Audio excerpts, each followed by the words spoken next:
Assalamualaikum dan hai semua. Hari ni kita akan membuat beberapa temu bual bersama penghuni Kolej Kediaman untuk kita tanya mereka ni suka ke tak, best ke tak duduk sini dan sebagainya. Jom kita nak dengar apa kata mereka. Awak nak tanya boleh?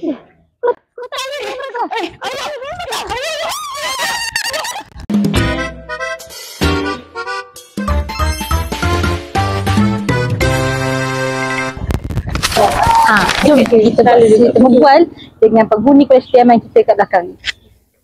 Awak boleh saya tanya? Boleh? Saya tak tadi tu. Okey.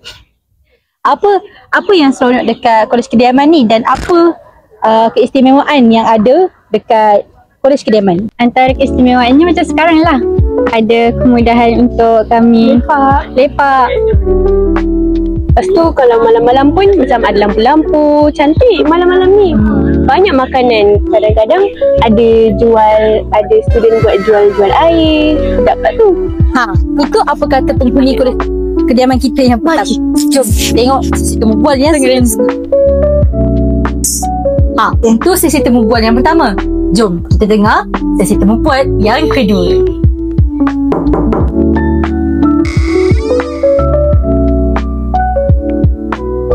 Awak Ya?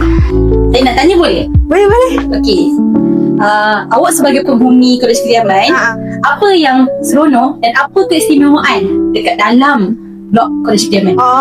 Saya suka sangat duduk kolej ni kan. Sebab tengoklah kita punya kemudahan dekat pantry ni pun banyak sangat. Contohnya macam kita ada mesin ais, kita ada air panas. Tengok lantai pun dihias dengan cantik. So selalu bersih lah pantry ni. Itulah salah satunya. Itu apa kata penghuni Kolej Kediaman kita? Awak suka tak duduk koket? Suka. Oh, kenapa awak suka duduk koket ni? Ni membuatkan saya lagi berdisiplin dan bertanggungjawab.